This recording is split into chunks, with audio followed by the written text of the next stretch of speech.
Nous sommes là aujourd'hui pour une raison qui nous blesse le cœur, mais qui est absolument nécessaire. On est un peu comme dans l'univers d'Uderzo et de Goscinny, d'ailleurs entouré de peluches et de décorations, mais comme dans l'univers de Goscinny et d'Uderzo, parce qu'on est un petit peu le dernier village qui résiste et qui a résisté derrière ces remparts le plus longtemps possible. Nous n'avions pas jusqu'aujourd'hui donné le mot de la fin en ce qui concerne le marché de Noël. La municipalité avait reporté au maximum sa décision, mais la situation sanitaire est sans appel. Cette année, il n'y aura pas de marché de Noël à Sarreguemines non plus.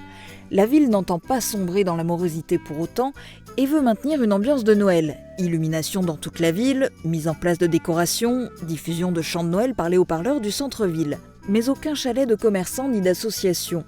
Des exposants du marché de Noël pourraient cependant s'installer dans des cellules commerciales vacantes, en particulier ceux qui proposent des produits alimentaires. Il n'y aura pas de Saint-Nicolas, de Sainte-Lucie ni de Père Noël, mais la boîte aux lettres du Père Noël sera installée comme d'habitude, ainsi qu'une adresse mail dédiée, et le Père Noël répondra en vidéo à tous les enfants qui lui donneront leur adresse mail.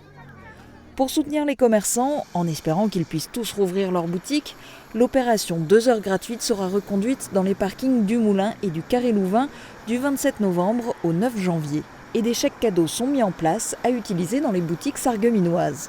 Parmi les nombreuses animations prévues, seul le marché fermier, organisé en partenariat avec la Chambre d'agriculture, sera maintenu les 19 et 20 décembre, mais en extérieur.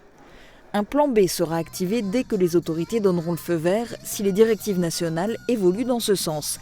Il pourrait alors y avoir au pied levé des animations. En fonction des consignes sanitaires, nous pourrons proposer des fanfares, des déambulations dans les rues du centre-ville si les conditions sanitaires nous le permettent.